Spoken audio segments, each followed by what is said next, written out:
Views expressed by Casters Guild members are only the opinions of that member, and that could change from day to day. Guild members may use mature language, but that in no way means they are mature. Listener discretion is advised. Disney is unsurprisingly swinging their litigious executioner's axe again. I've never been so excited to see a sandworm. And are your kobolds lizard-faced or dog-faced? Well, that's the spell we're casting tonight on Casters Guild.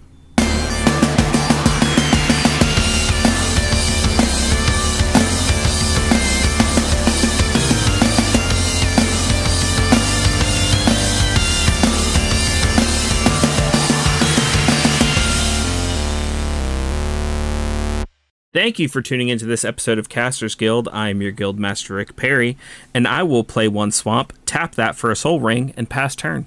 Wait, what? It's a Magic the Gathering reference. Mm-hmm. I got it. Huh. Oh, yeah. All of those words make sense now that you've said Magic the Gathering.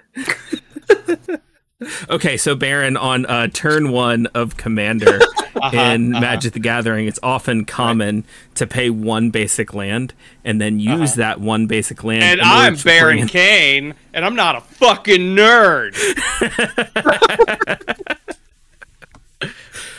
And joining us is a returning guild officer. Please feel free to introduce yourself. Hi there. Hey, hello, beautiful people. I am Grizzly, they, them, all around fun people person. And yeah, I'm glad to be back. Also, in response, which I probably should have started with this, but that's a common Magic term as well, like in response. And since it'll be somewhat relevant this evening, I'm going to go ahead and ink for turn. Oh, wait, fuck, this isn't inkable. I can't do that. And then Lee, Grizzly, nice to meet you. Guild Decree, Guild Master Baron is a fucking nerd. By the way. Yes, I agree. I'll spend my episode whole decree on I just did. So. That is not a joke. That is my episode Guild Decree. Guild Master Baron is a fucking nerd. Do you know what my least favorite thing ever said in Magic is? What's that? Before your turn ends. Oh, the response to your end step. That's some like Yu-Gi-Oh trap card type shit, you know. It pisses me off so bad. It's like, no, I already said my turn ended. Yeah, but you entered the end phase, so right. Your turn doesn't actually end until I begin my turn by drawing my card. Therefore, any time in between, if I got open mana and I'm a blue player, in response or before the turn until I get to my draw upkeep main phase. Like we're still in your end phase. There should be a limbo phase. There is. That's the end phase. Like or the upkeep phase, depending on how you look at it. No, like somewhere in between there.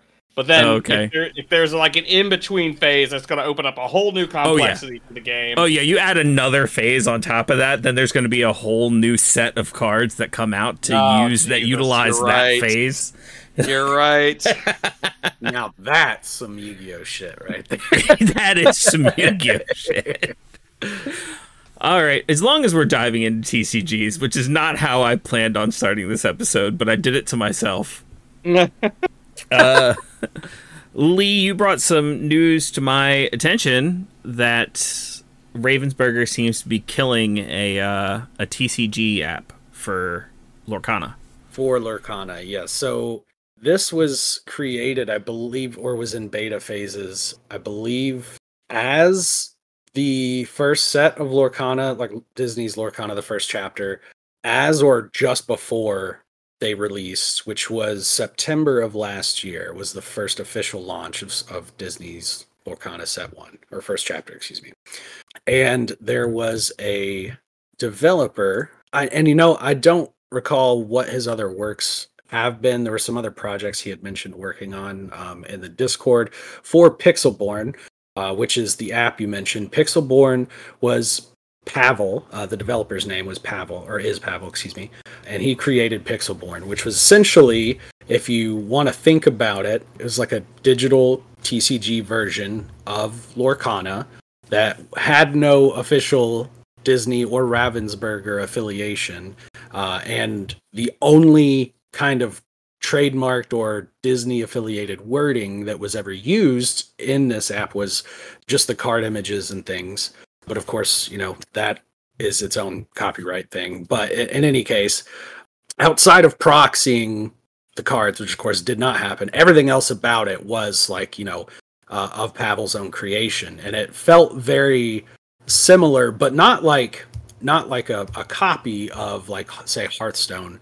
But as far as like a digital card game and how it was presented, the collection maintenance, like, it was all very, very well put together. It's extremely impressive for just being a passion project, which is essentially, what it was for Pavel.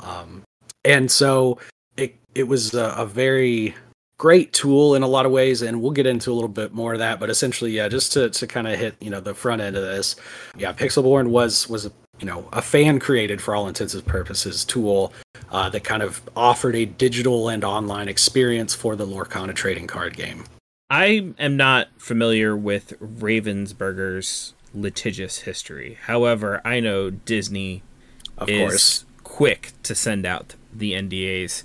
And do we know which? Not so much in this case, because, as I mentioned, Pixelborn launched a few weeks ahead of, or as the actual trading card game was hitting store shelves. And I'm talking, but Lorcana, they offer local game stores a 2-week exclusive window on product. So local game stores will have the new sets and everything for a 2-week period prior to them going to a retail or big box release, where you would see them on the shelves at, say, like Walmart, Target, things like that. Which, not to go too far off on a tangent, that's really cool of a major TCG to do. Absolutely. No, I absolutely love that about the FLGS versus like the big box stores. Now, the unfortunate other side of that, which isn't entirely related, but what you'll see sometimes is, and what's happened with like One Piece and Lorcana in a lot of cases, is a lot of that gets marked up, above MSRP, and sometimes exorbitantly so, just because that's what is deemed the market value at the time or what have you. But, that's neither, here nor there. That's another problem entirely, just, based off of, supply and demand and things like that. But in a way, like, I don't necessarily hate that happens for the FLGS. I mean, if it's scalpers doing it, fuck the scalpers. But if FLGS that is very, very true. Yeah, that's a fair if point. FLGSs are marking it up based off of supply and demand, it's only 2 weeks. So the only people who would be paying those extra high prices are people who can afford it anyway. So, I mean, like, if you really can't afford to pay the higher price at the FLGS, then you can just wait the 2 weeks and pay retail at the big box or whatever. And if it means that our FLGSs profit a little bit more, I'm all for that. And I'm sure after they have to compete with the big boxes, they probably end up lowering the prices anyway. So, yeah, I don't hate it. No, and that's a totally fair point as well.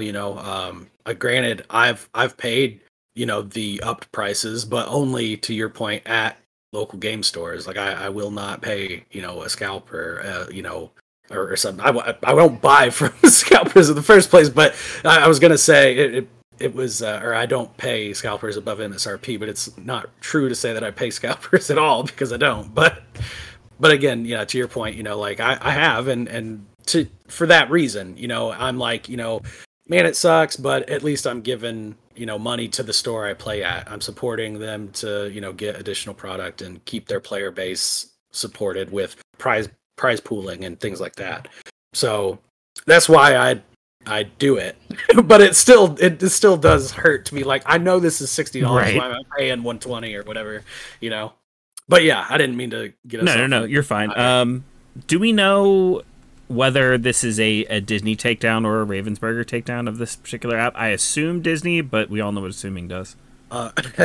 Well, I'm a very active member of the Pixelborn Discord. Let me go back to... Actually, that's another thing, I'll touch on as I'm pulling this up, and, get into it as it becomes relevant, if at all. But, I've actually grown to be very active in the Lorcana community on a digital scale as well. So this hurts for me personally, because I enjoyed the game not only in person, but also digitally, because I could play it from the convenience of my desk, or there's even digital, like, again, Pavel, extremely talented. And I'll get into, more details about this, but just to kind of, hit it, honestly, they'd be missing out if they didn't hire this dude, if their plan is to ever launch a digital format because it was just so well put together, and dude was on top of it. Maintenance was only 10 minutes long ever, and updates were twice a week if ever needed. Like bugs were reported and fixed almost immediately. Like dude was on top of it. It was nuts. And again, it was not like he was getting paid to do it, because even as I subscribed to his Patreon and he had a lot of Patreon subscribers, everything that went above the server cost and upkeep for the program, every month he would do a poll, and the Patreon members, myself included, would go on there and choose a charity to donate it to. So he didn't even take like really any excess, like outside of what was necessary for equipment, upkeep, maintenance, server costs, everything else like that. Anything he had to maybe pay for mods and, you know, things of that nature, but he pretty much did this himself. But anyway, let's see. It does look like it was sourced from Disney representatives. I'm seeing that now. So yeah, it does. Not surprising. Yeah. And also, it's really Pavel's unfortunate. met and spoke with a lot of the top people at Ravensburger, specifically with Lorcana, like the game development. Like he's very active in the play scene himself. He was actually just at a European tournament in Lille over this past weekend. It's really unfortunate that it is coming from Disney, because if it was coming from Ravensburger, I feel like that would be the bells of them creating their own app and wanting to take down competition, whereas Disney doing it is probably just doing it because it's their shit and they don't want other people playing with it. And right now, as far as I know, the only I could real certainly see that.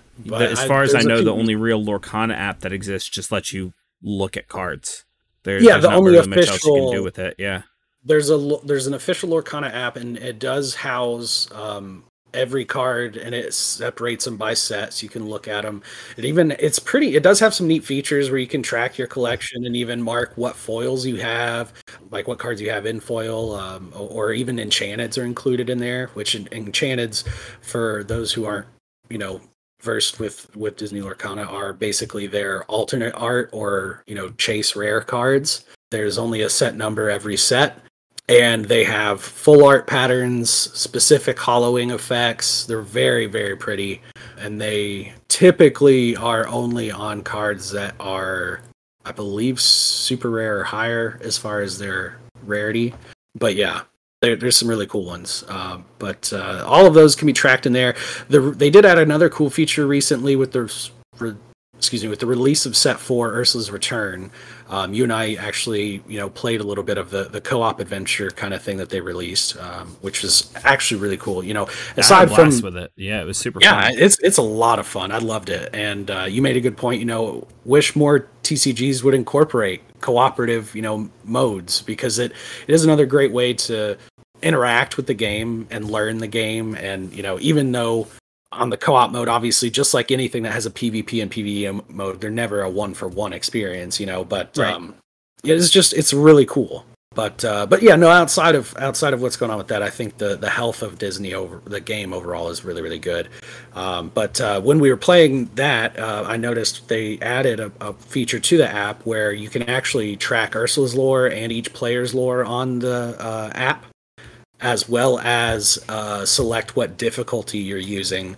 And it'll tell you, like, because, you know, throughout the game, you know, it's like, oh, once Ursula gets this amount of lore, she draws an extra card per turn, or this happens. It automates that on the app for you. So we were fumbling around with the trackers a little bit that were included with the set, but the digital app offers a really cool streamlined tool for that. Well, I hope that Pavel kind of bounces back from this and comes up with some other cool tool for some other game, maybe one that won't necessarily take him down so quickly. Unfortunately, that's the unfortunate part too. Yeah. He said he was working on some other things. I know one project he was working on had to do with the other new TCG that came out recently, Star Wars Unlimited. Guess who owns that? Of course, that property. So he's like, I don't know that I'll ever even make that public at this point, with obviously these circumstances. He's like, you know, it'll probably just remain a personal project I continue to work on, and blah, blah, blah. So, yeah. It sucks. It seems like a really cool developer that put out a really cool tool and was using it for good and not for evil. And here comes big old corporation to shut him the fuck down as usual. Yeah. I mean, there's a certain point where it's like, you know, they can say this is our art, these are our characters, and I get it, but at the same time, you're kind of making enough money. Absolutely.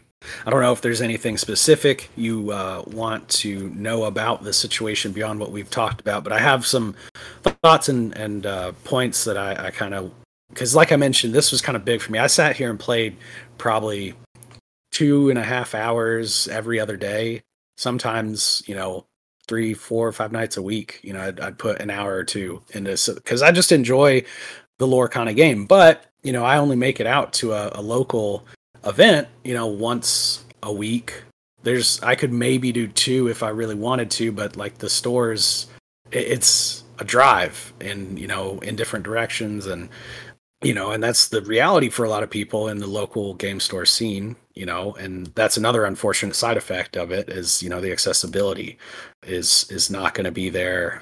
You can't test, what works in a lot of cards or decks rather. You can't test interactions before you invest, because like we've talked about, cost is definitely a concern with anything collectible, but card games especially right now. You want to talk about like Lorcana and One Piece are pretty bad, but I know, like I was memeing about Yu-Gi-Oh earlier. I think I heard somebody say that like tournament Yu-Gi-Oh decks could run upwards of like a couple $1,000 in some instances or something. Like that's insane.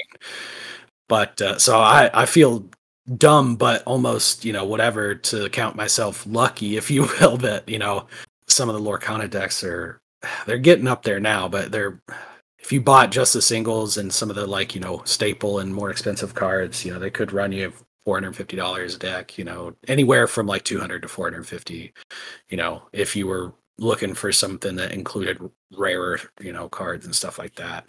So it can be pricier, and so that was kind of a concern. There's a lot of different things that are pros and cons to this that I can say in defense of both sides, because I can see both sides of the coin from a business perspective. They don't want to, as much as Pavel's done an amazing job with it, Ravensburger is the maker of this game, and at the end of the day, they don't want to have their game necessarily misrepresented with, even with the intent as pure as Pavel's intent and everything else was with it. If they ever do come out with an app of their own that offered a digital playing experience, it would be difficult if there were a free to play, version that had been very solidified that would be a comparative or comparison to, you know what I mean? Like, especially when they're going to be looking for microtransactions out of any because that they come out with. Exactly, because this was a fan created thing. It was not monetary. I mean, you could voluntarily do Patreon, like I mentioned, but you had access to every card up front. Like, you didn't even have to do the grindy thing like in Hearthstone where you earn, that kind of thing, which would at the bare minimum be what any actual game developer that's, monetizing it would do, beyond offering things like buying packs and upgrading collections through things like that. But yeah, so I mean, I can see it from that side of things. Does it suck? Absolutely. Is it going to hurt the game overall? I think it's in a really healthy spot and has grown to a point where it won't affect the physical card game very much. As far as from a developer standpoint of like sales and things like that. The only thing it might do is slow down the growth of the meta. Exactly. Like, that was another thing. Longer to figure out metas and stuff like that. That was a point I was going to mention. It's crazy that you touched on that, because that's one thing that even as much as I love it, I would look at my partner, Katie, and I'd be like, damn, like the set spoilers just came out, like the final cards were a little over a week before the set actually launches to local game stores, which I mentioned have the 2-week exclusive. And because all of the card images are online, they would be uploaded and incorporated into Pixelborn, and the meta is solved like that before it even hits game stores. So from a developer perspective, I can see why that's a problem. It is affecting singular card prices because there's like two to three solid staple cards a set that go above like $10 to $15, and 2 of them will typically be above 30. It'll be $30 to $40. And then the other one will be 10 to 15. And then the rest of them, depending on what viability they have in the meta, to your point, would be like 5 to 10 or a couple bucks here and there. So, I mean, there's a lot of pros and cons to both sides of that, Yeah. Well, the only thing we can hope at this point is that Disney and Ravensburger see that the digital market is there, and they come out with a good app soon enough. I mean, Magic figured it out with MTG Arena, Yu-Gi-Oh! Figured it out with Duel Links, and Hearthstone figured it out and just replaced the entire physical card game with the digital one. Yeah. So, what's crazy to me, speaking about all these TCGs, I go on TCG Player all the time. Not an ad, by the way, but they are probably the most reliable and biggest, at least that I'm aware of in the States, source for like trading cards that you need singles of and jazz like that. But I was looking on there and I was just curious what all they stocked, because I played Lorcana and I picked up One Piece recently as a card game, and which I guess I'm glad I do now, because I'm going to need a little something else to fill my time that I would have been playing Pixel Point. But yeah, it was crazy because I saw in there they had a category still for the World of Warcraft trading card game, and I was like, there's no way that there. And sure enough, there's still, I guess, some product floating out around there. I mean, that game's been dead for years, but yeah. I just thought that was funny. All right, well, moving on from TCG news. Yeah, what else we got going on? This is the second episode in a row that I've brought up a Lego set, and it might be only the second time in Casters Guild history that I've brought up a Lego set, so it's funny that it's happened back to back so quickly. There's a whole meme for that. Oh, yeah. But it's weird that it happened twice, right? But Lego has been pairing with Nintendo recently, and the next set to get announced that I personally am excited about is the Great Deku Tree 2-in-1 Lego set. There is a lot to get excited about this set. First of all, it is the Great Deku Tree, which is a huge set that will be super fun to put together. But it can also be put together two different ways. Either the Ocarina of Time Deku Tree or the Breath of the Wild Deku Tree. And they do look different enough to say that, it is two different ways of putting it together. Mm-hmm. It also comes with several minifigs, including 2 different Links and a Zelda, as well as several others. And one of the coolest things, in my personal opinion, is this set has 0 stickers. Oh, I didn't even see that. I was looking through it when you shared this, and I'm crazy excited about this. I just bought an Ocarina at the Red Fair, and I've been trying to learn it. And of course, what I start with, Zelda Tune Ditties. So yeah, I'm insanely excited about this. It looks insane. I didn't notice they had no stickers though. That's really cool. So they're going to do all the effects with like translucent Lego pieces and different stuff like that. Yeah, and actually printing it on the Lego pieces instead of you having to put stickers on afterwards, which heck yeah, anyone who collects Legos knows that is huge, because those stickers, they only last for so long, and if it's a printed on piece, that's going to last a whole lot longer. Especially if you're just setting it up for display and it's not something that's, being played with or, taken apart and put together constantly type of thing. Mm-hmm. And it'll also make it a whole lot easier to use those pieces in your own custom builds. Right. That's dope. Yeah, it's insane. I mean, the price point is a little steep. I've noticed that a lot of the recent... Pretty standard for Lego. Yeah, but I think Lego's kind of breaking what their standard highest cost is lately with some of these announcements. Like, this one's $299, which isn't their highest. I think the Millennium Falcon and or the Slave One, when it first re-released, after the success of like Mandalorian and all that jazz, I think it was around $250 to $300. But I think there were a couple other neat ones that I saw that they're doing, and I wanted to say one was like $450 American or USD. I can't recall what it was, but just to let you know, I mean the Ultimate Millennium Falcon was actually released at about $800. What about the Slave One? The Slave One, like the re-release that was like a couple years ago. Because I want to say I saw it at the Lego store for like $250, $300 when it came out, and I didn't even know that it was coming out. I just happened to walk by and I was like, "Ooh, look at that!" The Slave One is sitting at about $200. Okay. Now resellers are selling it for about over $600, but retail it was sitting at about $200, $199.99. But yeah, big Lego sets. I mean, Slave One isn't even that big of a Lego set. Like if you compare it to, for example, the Deku Tree, Slave 1 is 593 pieces. Mm-hmm. And this is 22 and some change? 2,500. 2,500.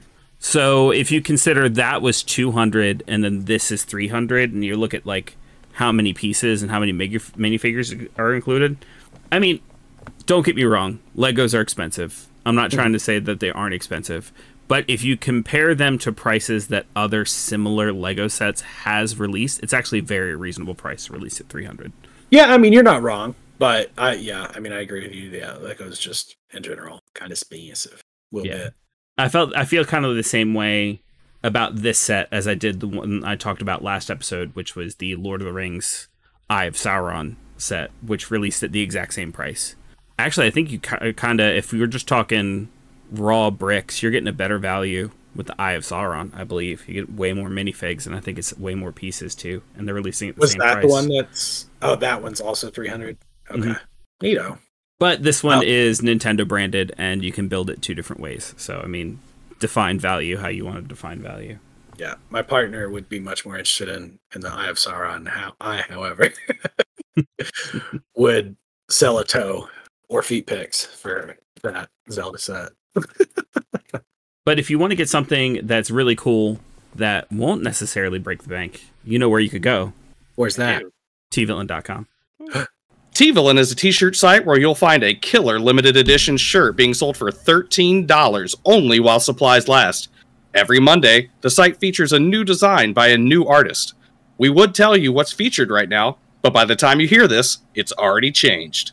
They choose the most ingenious designs that reflect everything evil and villainy, as well as works pertaining to anything artistic, pulp style, lowbrow, pop culture, TV, movies, music, video games, comics, etc. All things cool and evil, basically. To check them out and help out Casters Guild, click our link in the description. But kind of staying in the fantasy realm of things, I saw an article pop up on Polygon, and it kind of got me wanting to have a little bit of conversation. And the headline of the article is the RPG that inspired Final Fantasy, Dragon Quest, and Demon Souls is now more playable than ever. And my knee-jerk reaction on that is most people would see that and go, well, you mean Dungeons & Dragons? Like, yeah, it's super playable. But someone recently learned me on TikTok recently that Dungeons & Dragons, like old-school Dungeons & Dragons, inspired a game called Wizardry. And Wizardry got super popular over in Japan. And so all these people who make big fantasy-inspired games always cite Wizardry as their inspiration for those games. And the reason it came up, and the reason I got learned, is I've been watching Delicious in Dungeon, the anime, a lot recently. And somebody brought up, why do Delicious in Dungeon's kobolds look like dogs and not like lizards? And it was pointed out that in like early editions of Dungeons & Dragons, they were dogs. Dog voices. Yeah, they had dog voices, and they had kind of a long nose, and they kind of looked like dog faces. What it was is they still had those lizard-like things. I mean, if anybody's looked at those really, really early Dungeons and Dragons illustrations, you're gonna understand where these loose interpretations are going to come from, because they are shit. No offense to the original artists, you know what? There are kids nowadays drawing in their notebooks as doodles that were better than that. But they were always described as having like dog-like voices. Yips, yaps, barks. But the original ones still, like you were saying, do kind of look dog-like, but they also still have those lizard-like tendencies. So you can definitely see where that split happened. Over here in the West, as Dungeons & Dragons started to evolve and Western influences were using Dungeons & Dragons as their influence, it got more and more lizard-like or like small dragon-like.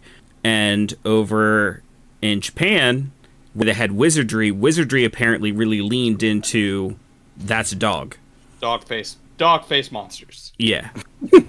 And so all these other properties that quote Wizardry as their inspiration, that's how just kobolds evolved in the fantasy genre in Japan in general, as it So kobolds over here became more and more lizard-like, and kobolds over there became more and more dog-like. And I just find that extremely interesting. Yeah, no, that's really interesting. But the point of the Polygon article is that Wizardry has recently had a remake, re-release kind of deal, and is now fully playable in 3D visuals, and has a ton of quality life improvements versus the old Apple II game that was originally released. Oof. And is currently available on, Steam and other PC gaming platforms, as well as the Switch, the PlayStation, and the Xbox digital stores. So if you'd like to go play the game that inspired all of those Japanese fantasy games that you might enjoy, including, once again, Final Fantasy, Dragon Quest, and Demon Souls, it is available. I would also argue that it inspired like a ton of other games, including Legend of Zelda.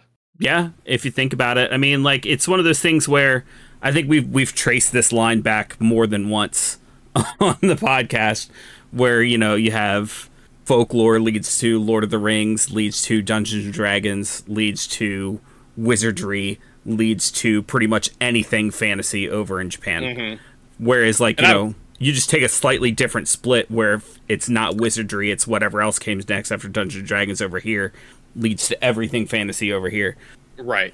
And, like, my thing was more, like, especially, like, with the dog face things. Oh, yeah.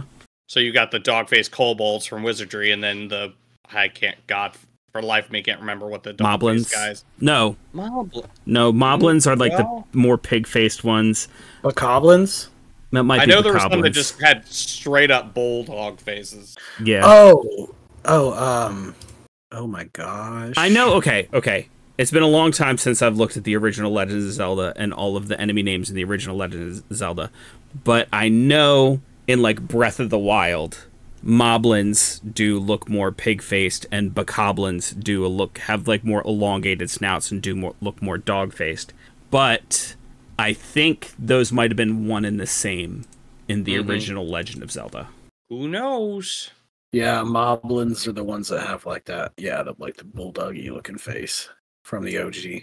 Them little buggers. Those are straight up bulldogs. Like, even if you look at not even just the pixel art, but the art from the actual manual. God, I forgot what that name was because they don't include them with games anymore. Nope. The art in the actual manual just looks like a straight up bulldog. And yeah, that's probably due to the split that happened on that side of the world. They were probably looking at kobolds when they did that. They probably mixed kobolds and goblins and kind of came up with their own kind of thing, which is why it's called a moblin. Mm-hmm. I love it, though. That's just so interesting, me looking at, like, I mean, if it was words, we'd say etymology. I don't know what it is for, like, art and what the right word for it is, but wherever this stuff came from, it's so interesting to look at it. Oh, absolutely. No, I agree. But yeah, go play Wizardry. I don't think it's super expensive. $34.99.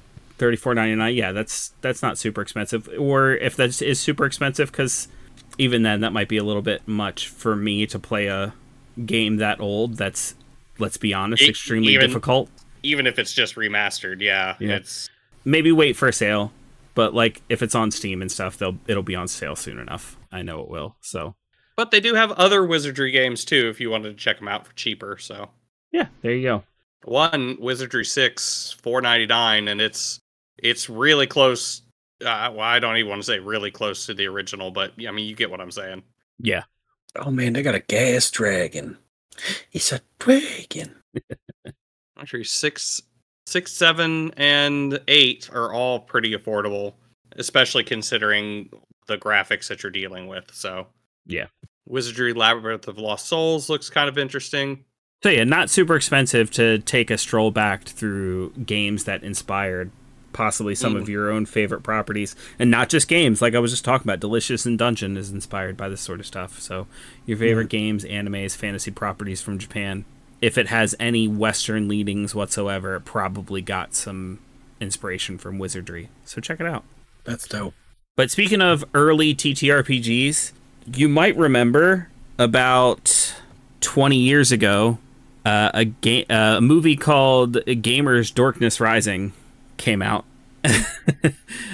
So in celebration of 20 years since that movie and 50 years since the beginning of Dungeons & Dragons, the people who made that movie are coming out with an end to the series, a final movie in the Gamers series. Wow. Gamers 4 Dorkness Falls is coming out. And if any of you are going, what are you talking about, this Dorkness Rising stuff? If you've ever heard anybody say, hide behind the wall of dead bards, or Baron, hit me with another one. I've never seen it, sir. What? You're kidding me. Oh, man. Yeah. I know I've joked about it on this podcast before. I think it was with Kimmy. I think I caught the original or bits and pieces of it years ago. Okay, well, both of you have some homework to do, because the first 3 movies, especially 2, in my opinion, are all definitely worth watching and almost required viewing if you're a TTRPG fan. I'd highly recommend them. I'll put it on my list. But the 4th one is coming out, and it is hit Kickstarter. I will drop a link in the description of this episode so you can go and check out the Kickstarter and possibly back it if you are interested.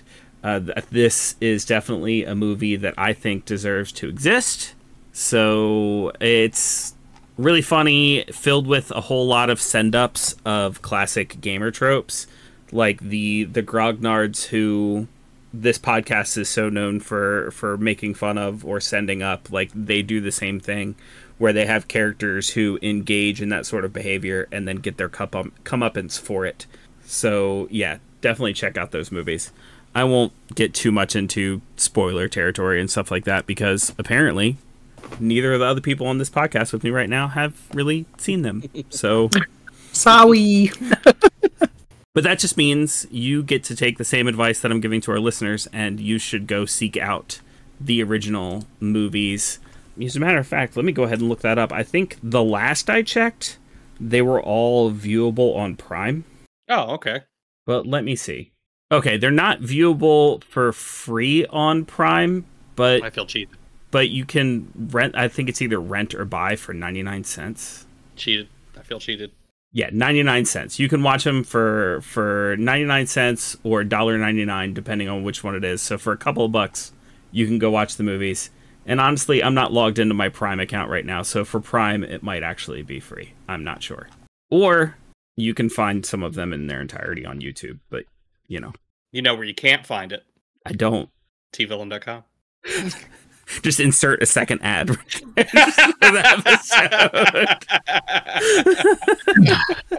episode. Sorry, I had a coughing fit and almost peed myself. It's too bad I won't be running an ad over that. Everybody will know that you... All right. Okay. Keep it in, whatever. It's an ad for Lee's Pee. Grizzly's Pee. Come on down! Get it right in your gamer guy bathwater. Oh my gosh. Mixed in. It's mixed in. Yeah. It's gender fluid bath fluid, you know what I mean? Oh. I love it. Oh. I love it. Okay. I told you guys I have cards to pay for, so if you got business ideas, keep them coming, you know what I'm saying? They talk about, we hear the boomers talk about millennials could afford a house if they stopped buying avocado toast. And in all honesty, if we all just dropped our TCG habits, that would probably be what would do it. Yeah. I mean, if we dropped everything that made us forget about the world burning around us, yeah, we totally could. Yep. Mm-hmm. Yeah.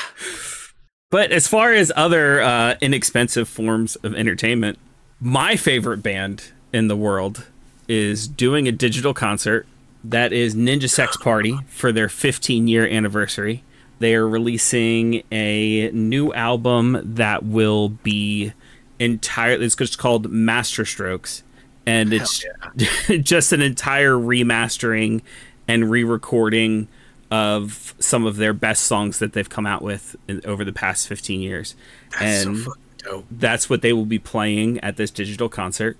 It will feature the Super Guitar Bros, TWRP, and while they have not confirmed, they have teased appearances by Starbomb.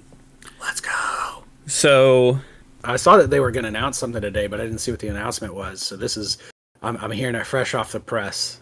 I'm loving it. So if you're interested at all in Ninja Sex Party, whether they're one of your favorite bands or you've just heard other people talk about them for forever, and you're like, man, I should check these guys out. You should. The tickets to the digital concert are being sold through Moment, and they're only $10.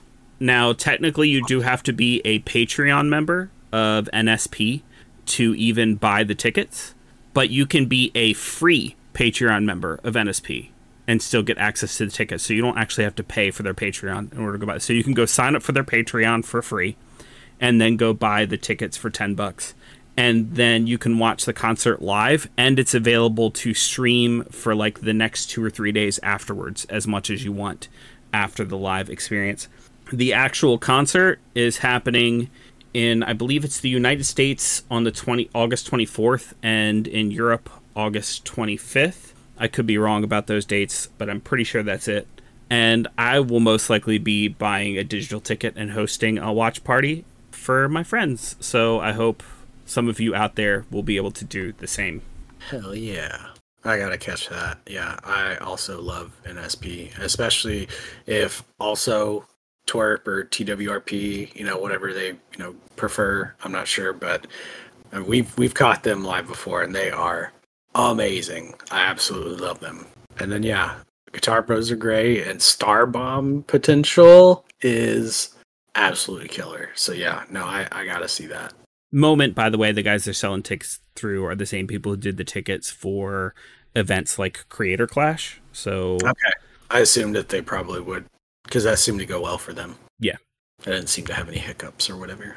Baron, I know I've been trying to shove NSP down your throat since we've been friends. Pretty much. But yeah, you should. So good. You should see the concert as well. I like them. Actually, I have one of their songs on my Helldivers 2 soundtrack. Oh, which one? Yeah. No Reason Boner. No, the only thing I have in my head right now is We Built This City, and that's not it. Okay. Well, what is it? Was it one of their covers, or is it an original song? Oh, it's definitely a cover. Okay. But I do like their original stuff too. I mean, their covers are great. Some of their covers I enjoy more than the originals. I was just about to say the same. I agree, 100%. Which I understand to those who grew up with music in the 80s probably think that's blasphemous, but that's the music they cover. It's music from the 80s, and they do it fucking well. I don't like a lot of the band's work, but Atreyu did a cover of Bon Jovi's Shot to the Heart or whatever. Nice. And I much prefer Atreyu's version. I'm not shitting on the original, but I just don't know. Musically, it's more my taste. As someone who, loved 80s music when he was growing up in it, some people just do it better. Sorry. That's fair. It was a great song. It just sounded better when they did it, in my opinion. Couple other things that we got on the docket. Another year means another Call of Duty game on its way out. They released a teaser trailer. I'll be honest, the teaser trailer doesn't mean a whole lot for me, being that I haven't been a Call of Duty fan for many, many years. I will say, if you're a fan of the first-person shooter, there aren't too many people who do it better than Call of Duty. From a army or military perspective, I could see that. Them in Battlefield. Battlefield, I think, really nails the realism from what I understand. For me, I've never been more of like the military I prefer like the tactical. I've gotten more into like Counter-Strike, so I never really got into Call of Duty, but I too worked at GameStop in the past, and it is not lost on me how big the following for that damn game is. So I will say for me, the real news is that they are already looking at making this a day one Xbox Game Pass game. Interesting. Which is kind of insane. We've been talking about console exclusives and like the fact that certain major developers are pulling out of being console exclusives. And while this I agree with what Barrett said too, because I will always be attached to the hip to Nintendo. Yeah, I caught that comment, and I was like, oh boy, after my own heart. Because I only have a PC as far as like major gaming as well, but I have a Switch, and I'll always be a Nintendo person, but yeah. Sorry, that resonated really well, like hard for me. But every year, Call of Duty is a huge release that I'm sure makes Activision a ton of fucking money. And basically, they're just going, yeah, anybody who has Xbox Game Pass or PC Game Pass, you just get this game for free. Dude, I've always been kind of interested how the kickbacks for Game Pass work for like the developers and stuff. There's got to be, some incentive, obviously. I'm sure, per download, play, hours spent, whatever the case might be, whatever they track it by. There's got to be some incentive for the developers to like, oh yeah, we'll put this on Game Pass or whatever. I'm curious as to what that is or whatever, but it does seem like Call of Duty's a bigger ticket franchise than they typically put on Game Pass. Now, I say that I've had Game Pass for a while, mostly just because my partner and I kind of share games between Steam and Xbox libraries and stuff like that. But they've been putting some pretty good games out on Game Pass. But it just, like to your point, it just kind of seems like Call of Duty seems like a bigger franchise than they typically throw on there. Well, I mean, at this point, Microsoft does own Activision. That is true. And I've pointed out in episodes in the past, like this is kind of a conversation, like I said, has been happening over several episodes, with certain major developers pulling out of being exclusives and PlayStation's outselling Xboxes 5-1. Microsoft, what they really need to do, I said it last episode, they need to focus on Game Pass and getting people to sign up for those Game Pass subscriptions. And this is going to fucking do it. Being that they signed up for PC Game Pass or, Xbox Game Pass, whichever one it is, I feel like there's going to be a lot of people who are going to look at the probably $70 price tag that this game comes out at, and then look at that $15 a month they could be paying for Game Pass and all the other games they get with it too, and they're going to go, yeah, and slap down that $15. Mm-hmm. I also think that Activision will make back plenty of their money with microtransactions because Call of Duty has been headed that way over the past few years anyway. As someone who doesn't play the games, I can't say that was super aware of that, but that definitely tracks and makes sense. Especially when it comes to the Black Ops side, because they're even amongst the Call of Duty fandom, a lot of people prefer the Treyarch Call of Duties, which includes Black Ops, over the because like there's two different sub developers under Activision who make them, and I'm not sure which the other one is. And the reason for that being is so many Call of Duty fans have hammered it into my head that the Treyarch ones are better, that I've completely forgotten what the other developer's name is. That, and I don't know if they still do it, but one big thing that people used to always tout Black Ops 4 was the zombie mode or whatever. Like, everybody would love the zombie mode. I don't know if that's still as big a deal as it was, but it was amongst the zombie craze when, that mode came out in Black Ops 1 or 2 or whatever it was. But yeah, I like I said, I have a lot to say. I'm not a huge Call of Duty fan, but when it comes to the game itself, but I do believe the fact that this is one of the games that is going to be on Game Pass on day one release. That is huge news, whether you're a Black Ops fan or not. That's Xbox and PC news. Mm-hmm. And it goes to show the shift, I think, that the gaming industry might be taking. And I can't tell you if it's a good thing or not. I guess we'll see. Because I pay for enough streaming services as it is, and if this becomes the new norm, eventually it's going to be less and less likely that you can even get your favorite game as a standalone purchase, and more likely that you're going to have to sign up for some kind of subscription. It seems to be eerily close to heading that way, and I don't care for it. Because then what's the next thing, which is what everybody's original hesitation and whatever with digital media was that like you don't truly own the material or whatever, because they have the right to just pull it. Mm-hmm. And stuff like that. So when you have to access it through a service that uses a verifiable internet connection to operate as expected, etc., so that kind of sucks. But yeah, hopefully we'll still have the option to have like your Steam or other library based applications where you can purchase singular games, even if they do have these Xbox Game Pass or similar type of programs. Those are fine. They do serve a purpose, and they like you mentioned, there's some really cool things about them, some perks to it, being able to play brand new games day one, just for having the $15 a month deal. But yeah, I guess it could potentially set a dangerous precedent or possibility. Womp womp. All right, and the last bit of news that I had set up for this particular episode, we got a new trailer for Beetlejuice. And I'll have to say that this comes from Geek Tyrant, because I want to use the same word that they used. And it's pretty intense. They're leaning straight into the weirdness of Beetlejuice, and it seems like it's the original movie cranked up to 11, which I am 100% here for. Absolutely. If it were anything less, I would be a little sad, if I'm being honest. I do have to say I wasn't completely sold on the movie until this trailer. Did it change your mind? I love that they, like, the sandworms are in it, and it's still that choppy animation. Fucking Willem Dafoe is in it. Monica Bellucci's in it.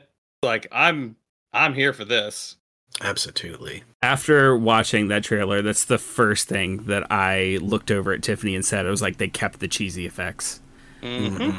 And that's it, like, it's got the same effects, the same music, the same caliber of actor delivering the same caliber of performance. And I mean, I'm making a lot of assumptions here because it is a trailer, right? So of course they're going to take all the best parts of the movie and serve that up to you on the trailer. But if the rest of the movie is half as good as the trailer, I'm sold. Yeah. Plus, I also just think they nailed the casting for, Lydia's daughter, or like whoever that's. I haven't looked into what the synopsis or whatever is going to be. I don't know if it's daughter, like, offspring. Well, it's relative or whatever. It's definitely Lydia's daughter.